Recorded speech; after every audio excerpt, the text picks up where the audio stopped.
for Memoakwaba Ediba Nyansapo TV so I am sonfo ya Moaponko and Menimodi in Shemu and a day. Mobiara Kwaba Ediba Nyansapo TV GH1. Your social media handles no. Oko Facebook Nyansapo TV GH1. And I say Yamoaponko and Words of Wisdom. Our Facebook. And I'll call YouTube so Nyansapo TV GH1.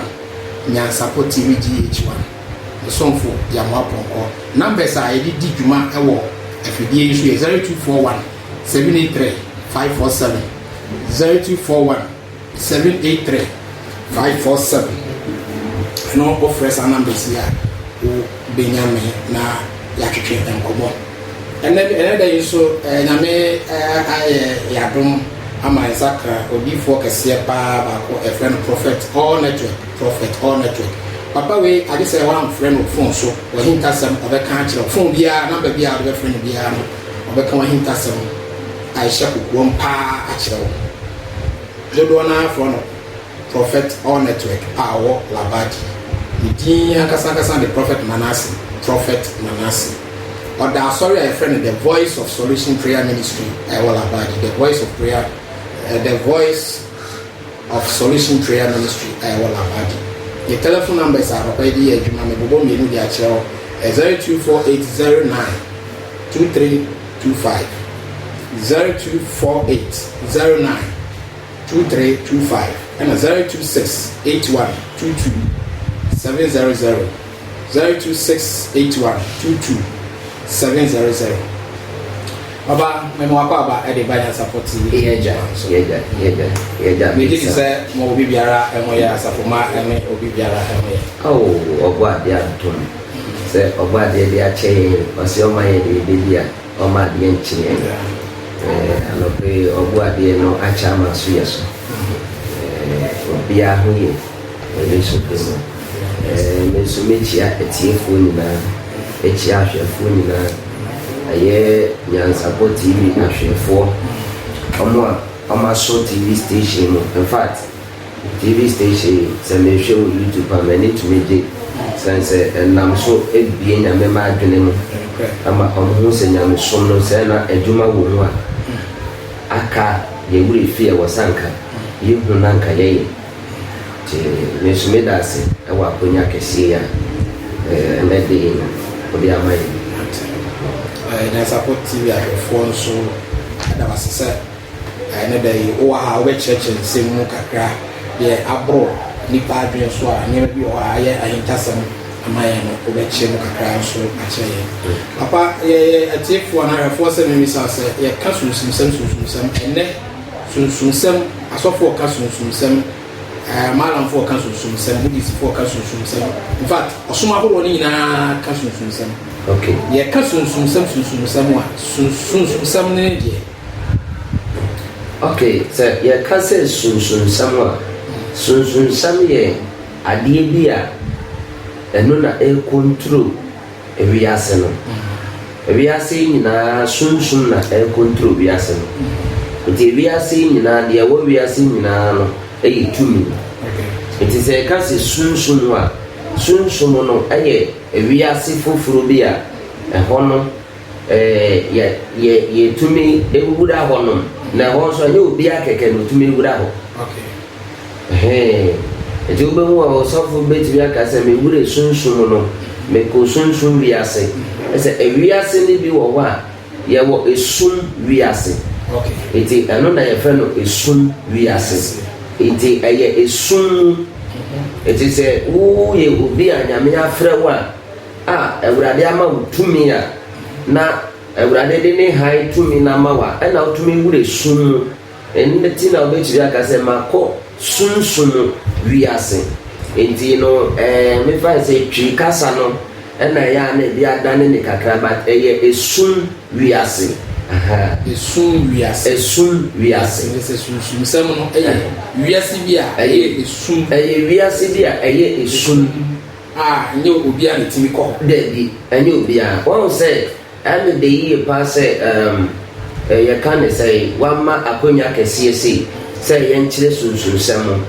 won say ohia carpenter only carpenter ka bia ho asem na ohia teacher only ka chalk ho asem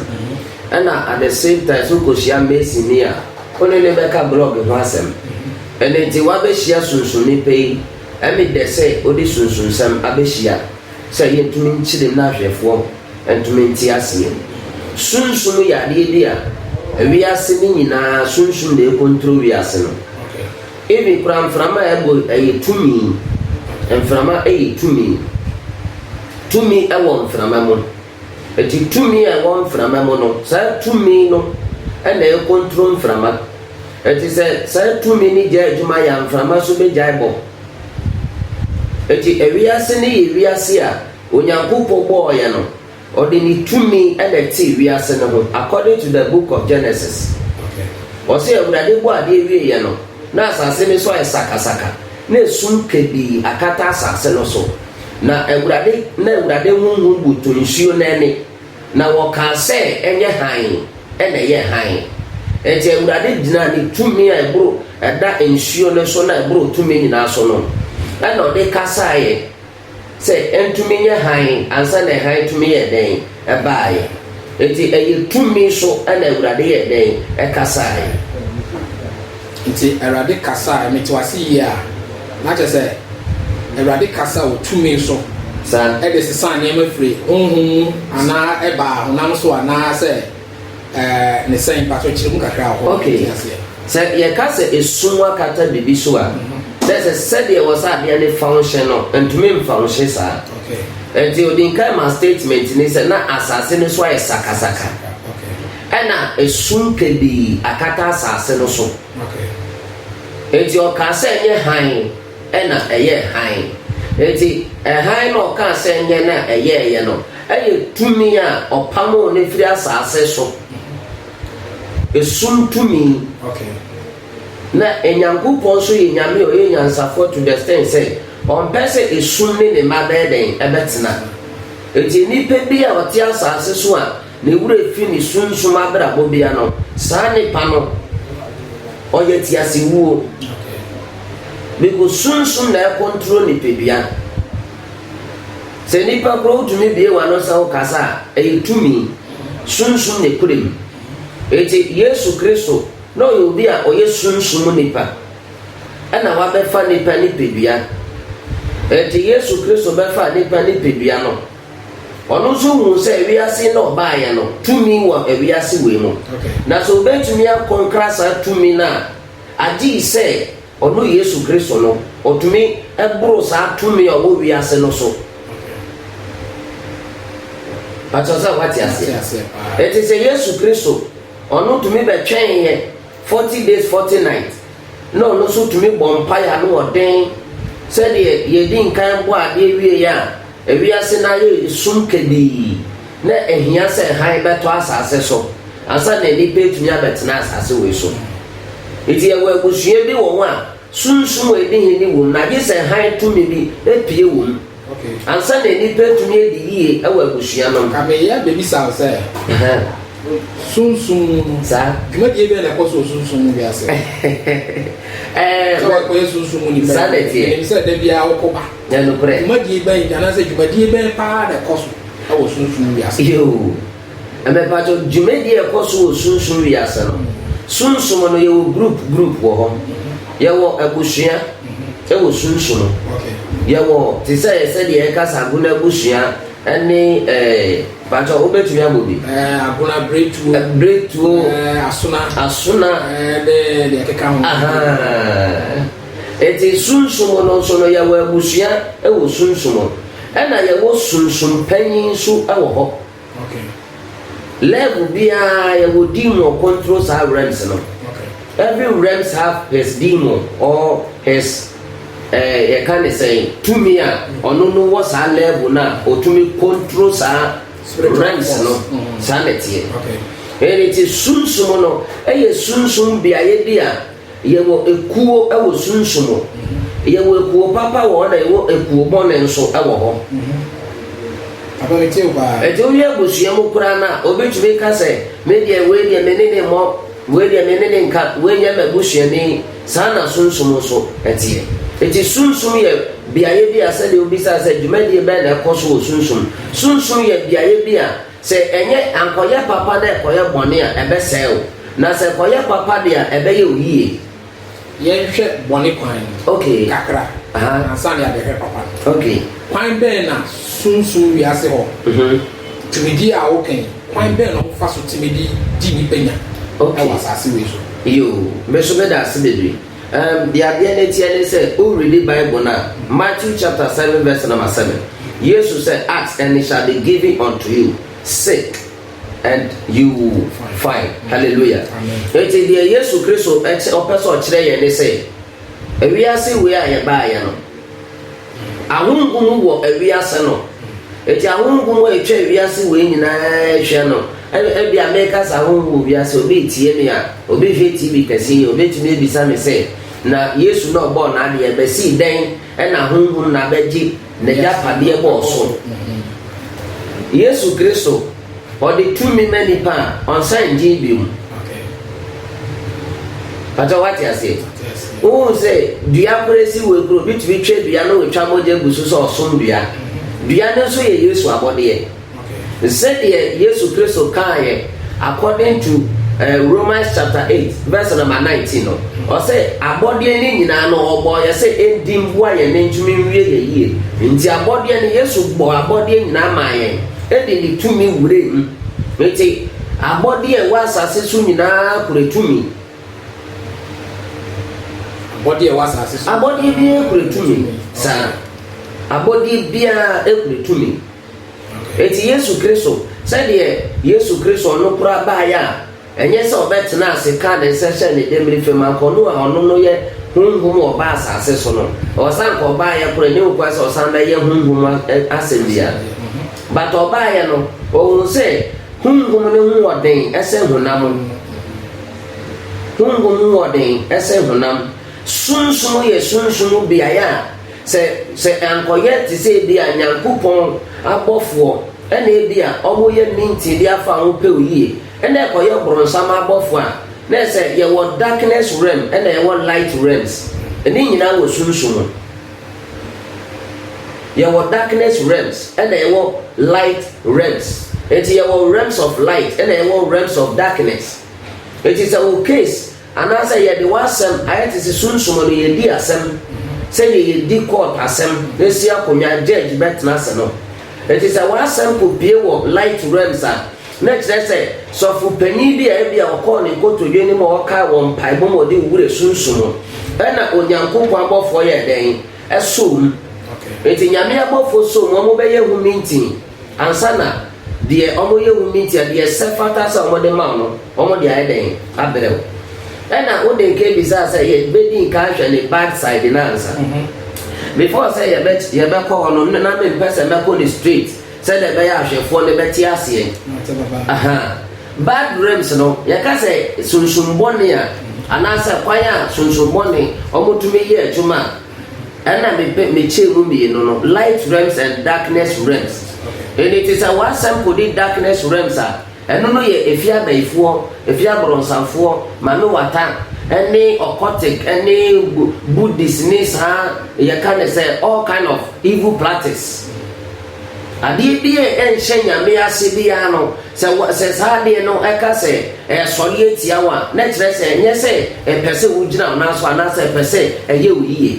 saade no se nya sori etia o pe na kire se pe wo ahwe ase ani wawiye ye it is a wasem nya kodi darkness realms a ye di asam no eno hono de amfa ho se ho ofe amfa ho se wo sika eho kura de amfa ho se na ote sika hwe nipa na ode wasem koye no because many mu bia omode ne be pie wo manimu a ono ankasa ne ba akoto leta sra na nemu nyina so ono no fidi akwala na no pa fidi na najo ono ne ba owo no toilet asra na nemu nyina me ba cho de penti ni se de penta to me penti dan no sunsun wi ase no aye ne papa no o de penti o de toilet ni sra na nim se de ye penti dan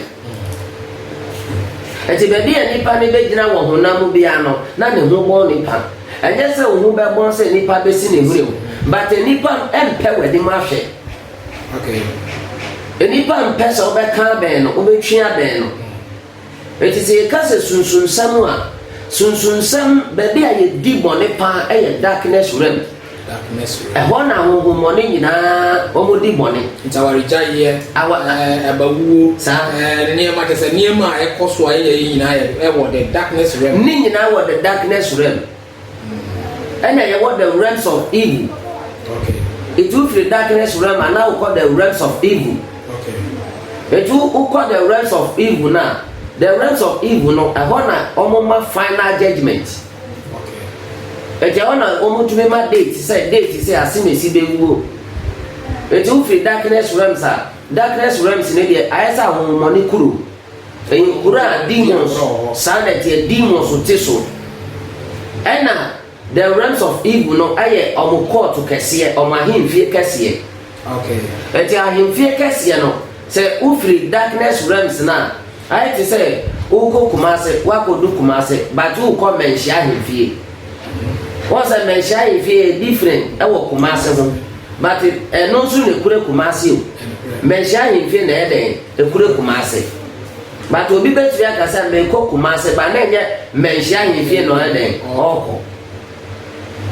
we wait me aka say okọ darkness realms sanity akodi ni dwuma ho okọ samana o keke samana ho okay aha ejo no ko samana wa te say wakwa si kumase o yo hobo wakwa si wo wape kurumene bi we bisa no we bi opesa o ko mention ahemfie o say ho de ye nko ho keke wo bi kan secretary ni enti ye wo witch secretary wo ho and ye wo wizard secretary wow and ye wo demonic secretary enso wo ho and ye wo familiar demonic secretary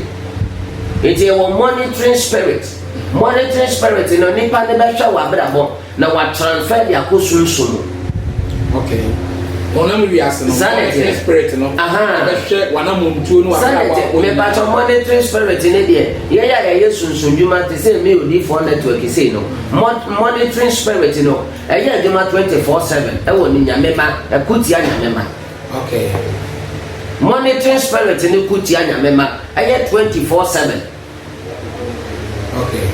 Monitoring spirit na found say nipa ne free wabusuam anaso free wabusuam say nipa no or addicted to darkness realms say nipa ne to make solitaire just like that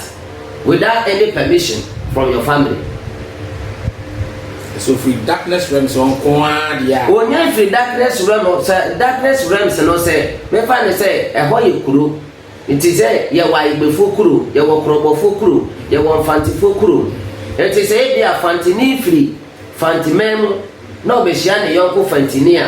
ode ni tuma eden ebone dia no it is so be free darkness realm it is who say sometime me kofuka na metika mu by for betene mu a otumi mane ni on highlight say the driver ni Asian yonko driver na wa man light say no sir and some sisi and some yes sunsun some na oguso hwe no e wo nyan support TV o say abaifo timima na yonko highlight man light pa man highlight ke say but na kai mu timima no papa e beto aso na person mi bisa papa say dwumadi a emudin darkness kingdom wono aye sunsun wi ase hono a wa kyerɛkyerɛ bebre na me bese mi hu sɛ ansa ne sɛ ombenya akonya bi adi nipa bi nya no. Okay. Aje sɛ yɛfa ne sɛ nipa no de oye kristoni kwa no mutimi nya no ana sɛ kristoni nso mutimi di nya na kwan be na mutimi fa so di kristoni nya. Okay. Yo medasi bebre o se kwan be na ye fa so di kristoni nya e wo darkness realm so no kristoni a ni wure fi ni sunsun abrabo no aye se we dwale pa o so once that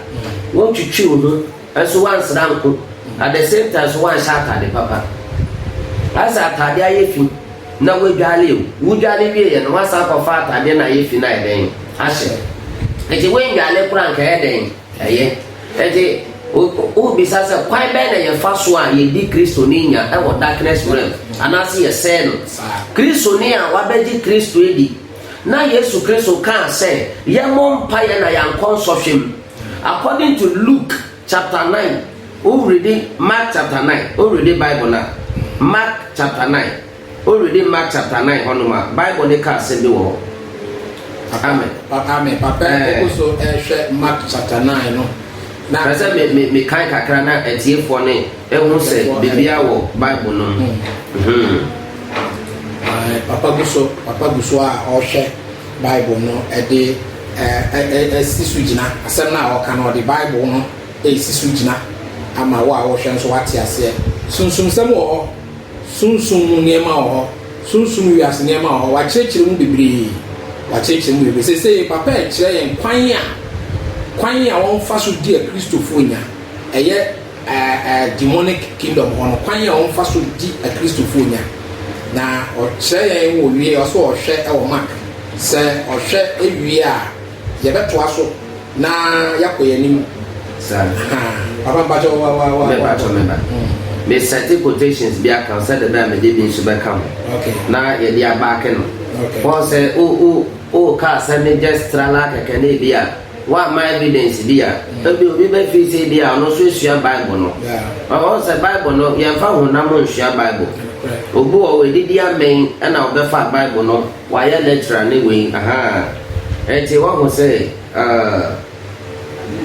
Mark chapter 9 verse number 29 Mark 9 verse 29 already one ma Yesu Kristo ka kire suafo ne say ade we die eye just say bi obetumi apamu wo fi we amana eden akọ nemo except fasting and prayers enti na kire say fasting and prayers no direction so ye den ewum ameya be bisa so fasting and prayers in one to me promote the darkness kingdom if we need power fasting and prayers no no drop God attention on you but to fight your enemies is a direction and also it's another chapter okay to call heaven onto this earth no and no another chapter and to deal with your enemy in the darkness realms and also and also another chapter okay enti na yete ehona si ye na wo kan every Mark chapter 9 wo chiri mo kakra Mark chapter 9 na suafo na mo de Yesu Kristo echi no omokotu anipa bi a no yale enti nipa ne yale a oda ho enti suafo de kotu no won say omo de Yesu echi ache enti omo so mo ye say omo so mo de Yesu echi de omo betumi eden asa yale okay won say o de eno no compare ni pasitena mu a obi ye business be too pon obi so jire che obeka say we de me na bi school me so betu ya sa business ni bi asuafo no mo ni Yesu nanam but ye wo kia ye de business wo ho it is a who nim say key na e be obi ehu na we bie ni business door e no no tumi ya den egurem nti Yesu hu ye eto no tumi konka ahunhom ne wo darkness realms ni nyina wie ye e no set light e de tu na akwan mo na asuafo no si said of omo so mbe ye sa de no omo anye okay omo en deal with darkness spirits okay eto omo en tumi en deal with darkness spirits nti no because of that nti no omo ko tu demon say why yale kran yale a watena ni paso no omo bre ye ese hours omo etumi en tu break omo bompa ya ma ba kon fito so okay said ya kwedi ni kon tin pa said ya Peter ni kon tin so de ye break we tumi anya he Yesu ba ya no say wu hu fe pie fere ni moko di wongo eti Yesu Kristo oma enu no ye hwesode ma asuafo no from there no na asuafo na de ye den eda ho eti e wo bi a omutumi de ni kopie wo darkness realm no mo di stroke a che no eti stroke no mo di a che no before say stroke ni be kwa ansa no be say say na de ye den e wo bi ase bi say na de wo bi ase first ni de na asuafo ni no mo fi say wo preach Bible ni kaka na we wie ya wo sofo bi wo wa o preach Bible ni wi asan ono no asunsun adwuma no emfa ne ho ono nso ba be condemn sunsun ni pa ono nso bua epamo darkness spirit efiri nya mema ho no obeba be condemn no eti so oba na be condemn na ubo se nipa ne gidie no wa condemn gidie no ode ehun bi edi suro bi eden atu nipa no so na wa bopo bi atu nipa ne trim se bibi eni wiase oda na wa eden wada na so bibi eni wa saka yeda ya ntuprom se bibi e ni wiase a ni powder a wonya den onto prom enti asuafo no omowure fie mo sunsum abrabo enti omowure fie mo sunsum na moto no omo breye e wo din mu ana omo cast ne ho okay ba na Yesu dia wa ye fully prepared wa prepare ni ho de da na ni modu won se sunsum adwuma no won se Obani Big Sam won se o TV station one of powerful TV station se usha etumi show nkran because adia ekoso TV station one programs agodo nyina no programs are drop on attention in the sight of the spiritual realms and build faith et won say Yesu Kristo oyobia ono no osua de wo honam and at the same time also no on him how to deal with enemies. Okay. On him how to deal with enemies. Sanity. Yeah, chapter 2 no I dey to us no papa me pese ye be do su ko pa we mu. Okay, ya asem no be kwa wie no. Ye be do su ko pa e wo direction. Okay. Mo ha so fo yi bi kasetia akwankyere. Sa. O kasa no kan se pompa ye wia esa akwankyere tu ato. Sa. Be pese me bisa se akwankyere no. Akwankyere kra ne de. Okay. E na akwankyere so ne de ya de na akwankyere ye ma Kristo ni bia na se akwankyere e ye ma nipa. Okay. Ahun e de ne hia akwankyere fa so be na wo so ma Kristo ni bia na obia. Yo. Me da se bebre ye ka se sunsun wiase a se wo ni sunsun di esia wo mo se fiteni before say obetumi alusu obi car no agi se onya spinal before say car pra betumi move na agi se onya accelerator before say car brake betumi ache no agi se onya den brake before say clutch betumi aye adwuma no agi se onya den ye ka ne say car before say ni you know ni gia ne be ye do ani so nya clutch no say clutch ne nya eti gia no na kwankyere ne clutch no okay sana okay gia no na kwankyere any clutch no na car ne speed obekọ awa ikwan no so nyina so no ayi accelerator no ono so na kwankyere no but what you say eti akwankyere de o Kristo ni bia wo sa odumi ya de ayi akwankyere because Yesu ba yo ya akwankyere but only say Yesu ya akwankyere de me nim da o nem wo no kre what was say Yesu Kristo ba asase so no ya akwankyere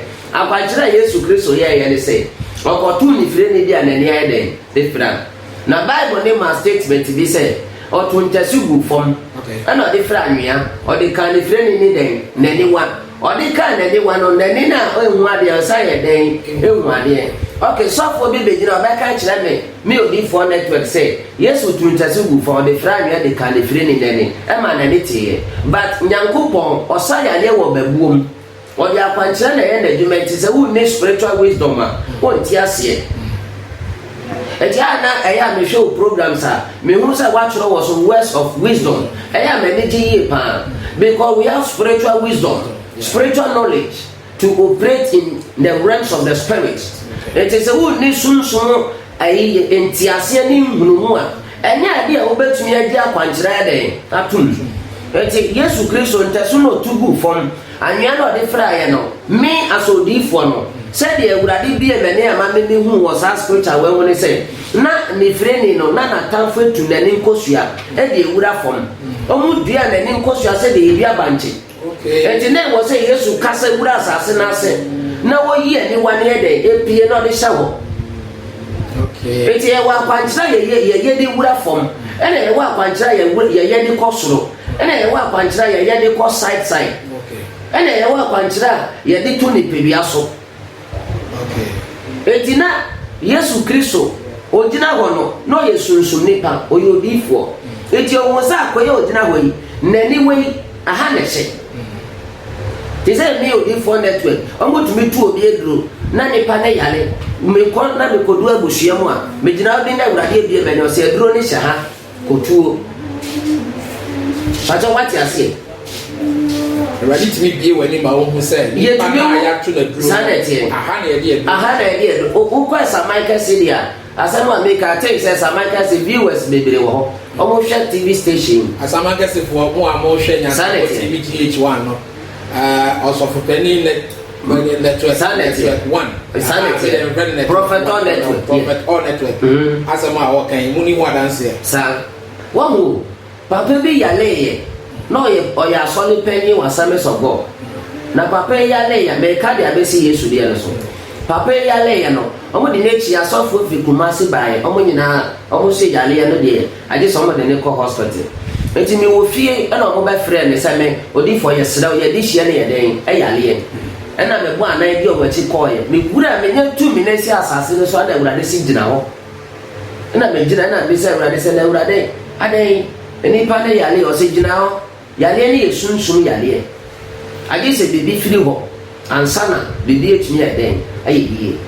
ete abana me gina wodi na urade bie me na o ka kire me se wan wade ye hye fon we na fon so akata o hwe ni ho bibi ni wa o ka kire obi se won se sunsun ade no ayi ade bi a sometimes make sense physical realms yeah. To transfer spiritual things to physical realms no sometimes no and to me it make sense in front of some people, their mind and their heart. Ya won crofobia, omo ya hunamo Christians. They are physical Christians. Na some crofone they den say, omo betumi agye de say bibi eden e wo ho. Asem make na form nyina hu say bibi eden e hye ho. Na me frɛ busuafo so mmra. Na me say drosha, aha no mo bi eduro. Ani ntina papa yi oyale a onya yale sa. You better say nyam wa na dey bro ni ko say. Ebi na form nyina kata. Eti awon no mo gbo anan ko papa na oyale ne nchen. Ana mo so di fo na e ko fa ne ba last way o se eduro bi eden e hye ha. Eti o mo bi sa ne say o ne hu bi na o se an o ko ji se eduro ni so de bebo ne fie hu ban. Na na urade ka kire me say when tua ka wie aka ne 150 pesos. I don't know what you saw the bottom behind. Decided Debbie. I don't know a shower. Soon, once in 50 pesos, no, all the cost soon, no, once in 50 pesos, all the cost soon, I have 150 million. Oh, okay.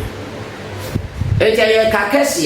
but in the front of him, I means no, and Nipa, no, the old name soon, near my because now once in 50 pesos a year, about the same thing, and I was a yale to me a day, the papa pay. But the baby will put you drone free and a pane dear, or no know what darkness realms, no who says, Sikani, Sikakesi, Emano, and what darkness realms. 8 years to Christo, so, original the friend in any mono, original than 101 say no. Oh, was that for you, original way? Some of them is up to the one so I may have considered to anyone so I am. Because anyone here be our form. Ye won crofo bebre mo destiny such a form. Agi se otumi ya kwankyere gura asase na ase. Ani nti na yetumi mo bi direction ya kwankyere fa o ye fa gura asase ase. Fa o ye fa gura asase ase. Sanity. Ye bre no aye bre. Oguso a o hwe na support TV GH1. Aha na ye de papa besi e fa e di kan no. Okay. Aha ye papa prophet all network.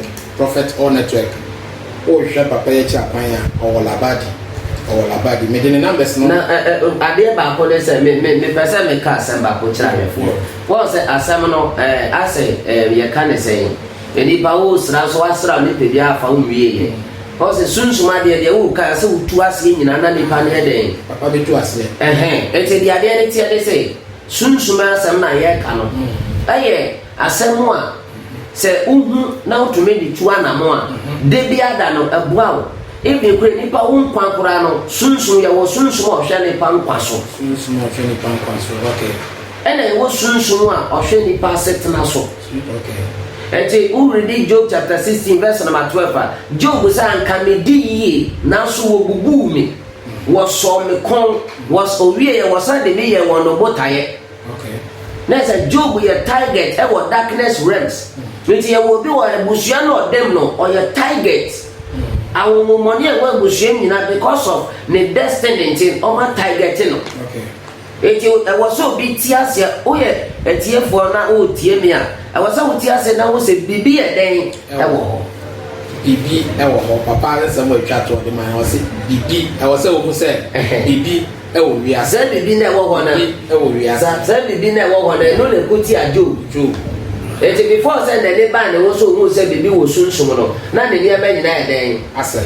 ne nneɛma nyinaa eti obi so tie yɛ na ne wura fi ne sunsun abrabɔ a before say na ne ba na so na wale egu na na adwuma yɛ dɛn asɛ o yɛ bɛba batu no so zaneti yɛ de papa bi si ya okay na dasɛnɛ yɛ bɛ san ne papa hyia na ya toa saa yɛ nkɔmɔ twetwe so yɛ brɛ na yɛ brɛ